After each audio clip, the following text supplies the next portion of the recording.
अखंड भजन कर रहे हैं और 5वें महीने में पहुंचते पहुंचते ध्रुव जी का मन एकाग्र हो गया, गोविंद के चरणों में मन केंद्रित हुआ और कहते हैं अपनी श्वास को, अपनी प्राणवायु को ब्रह्मरंध्र में जाकर जब ध्रुव जी ने रोका है तो कहते हैं चारों तरफ सबकी श्वास रुक गई।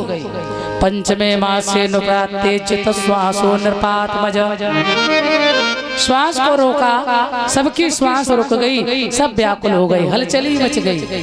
प्रभु रक्षा करो, प्रभु रक्षा करो। दौड़कर भगवान की शरण में गए।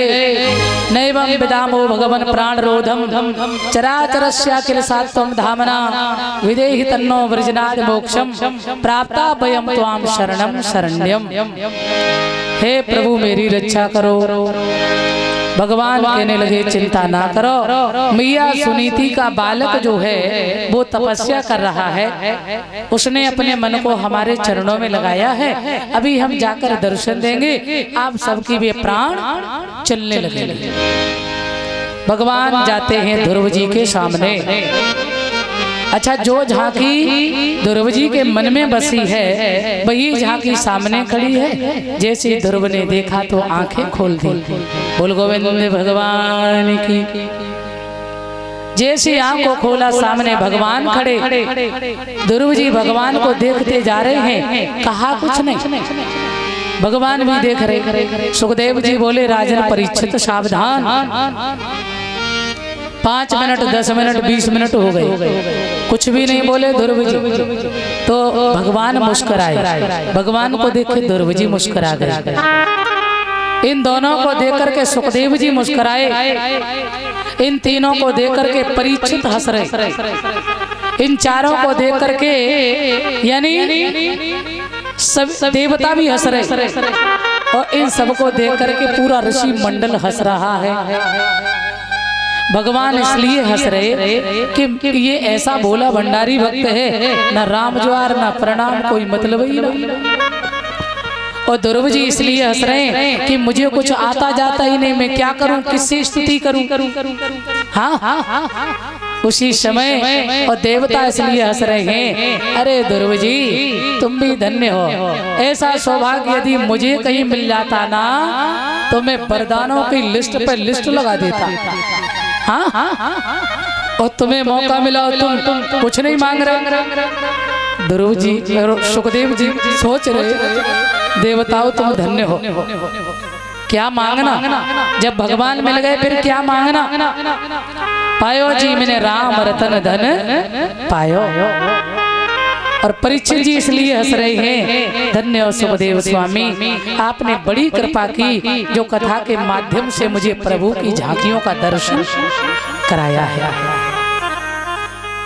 और पूरा ऋषि मंडल इसलिए हंस रहा है, हे परीक्षित जी आप धन्य हो, यदि आपको श्राप नहीं मिला होता तो सुखदेव जैसे परम विरागी के द्वारा ऐसी सुंदर कथा का रसास्वादन हमें नहीं मिलता। सब हंस रहे हैं। आज भगवान ने अपना शंख लिया, ध्रुव के गाल से लगाया, सारा ज्ञान उड़ेल दिया है, ध्रुव जी प्रसन्न हो गए, भगवान की स्तुति की है। और इसके बाद में भगवान ने कहा कुछ मांगो। ध्रुव जी बोले प्रभु दर्शन करने के बाद अब कोई इच्छा नहीं है, अब तो बस मन में वैराग ही आ गया है। भगवान ने सोचा ना ना ना अभी नहीं, सुरुचि से क्या कह के आए, तेरे बचनों का बदला देंगे, सुरुचि का बदला देकर ही रहेंगे। भगवान ने कहा बेटा अभी तुम चले जाओ, परंतु समय आने पर तो हमारे दरबार में आना और तुम्हारे लिए मेरा दरवाजा खुला मिलेगा। ध्रुव जी को भगवान ने आश्वासन दिया, आशीर्वाद दिया। ध्रुव जी घर आए, सबसे पहले सुरुचि से जाकर के मिले हैं ध्रुव जी। और मेरे सज्जनों जब सुरुचि से मिले हैं, सुरुचि ने देखा कि मैं तो सोच रही थी ये मर गया होगा, लेकिन ये तो जीवित है। मेरे बंधुओं ध्यान रहे, सुरुचि के मन में बड़ा ही संकोच हुआ और कहने लगी मुझे क्षमा कर दो पुत्र, धन्य है तेरे ऊपर बड़ी प्रभु की कृपा है। ध्रुव ने कहा नहीं नहीं माँ, यदि तू ऐसे कट वचन नहीं कहती तो शायद है मुझे भगवान नहीं मिलते। ध्रुव जी ने प्रणाम किया है। सुरुचि के साथ ध्रुव अपने पिता के पास गए। पिता को प्रणाम किया, माता को प्रणाम किया है। पिता ने राजगद्दी दी है ध्रुव को। 1 वर्ष 2 वर्ष नहीं 36,000 वर्ष राज्य चलाया है ध्रुव जी ने अयोध्या पर। इसके बाद अंत में अपने प्रभु की जब याद आई है, चलने को तैयार हुए, अंत समय आया तो कहते हैं सामने से आ रही है मृत्यु देवी। ध्यान देना। और जब मृत्यु देवी को आता हुआ देखा तो भगवान के दिव्य पार्षद आए। ध्रुव ने पूछा ये कौन है?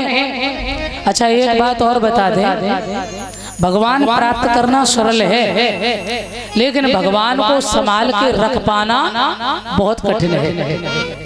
ध्रुव जी ने भगवान तो प्राप्त किए थे, मगर फिर भी ध्रुव जी को अहंकार और क्रोध दोनों चीजें हुई। क्यों? जबकि भगवान को पाने के बाद ये नहीं होना चाहिए।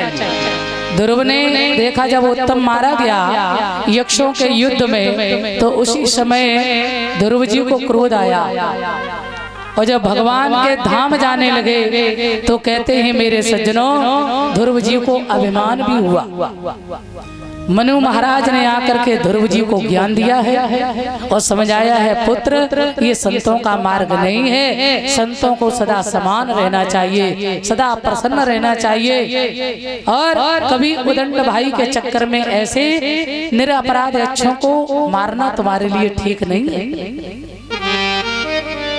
तो आज ध्रुव जी भगवान का नाम स्मरण करते हुए भगवान के धाम के लिए जब चलने लगे हैं, सामने मृत्यु देवी खड़ी। ध्रुव जी ने पूछा ये कौन है? मृत्यु ने कहा ये हमारा लोक है, यहाँ जो भी आता है चाहे नरक जाओ चाहे स्वर्ग जाओ, पहले हमें स्वीकार करो। मेरे सज्जनों, उसी समय भगवान के दिव्य पार्षदों ने ध्रुव जी से कहा मृत्यु देवी से कहो थोड़ा सर झुका लो। मृत्यु देवी ने सर झुकाया, ध्रुव जी ने चरण रखे। और मेरे सज्जनों ध्यान रखना, आज ध्रुव जी मृत्यु को पार कर गए। बोल गोविंद भगवान की। इसे कहते हैं जीते जी मुक्त होना।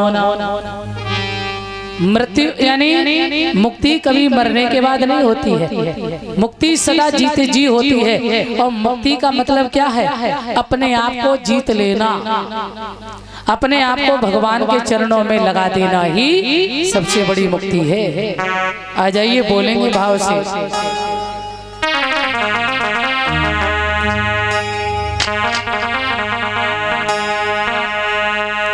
तेरा दर्श पाने को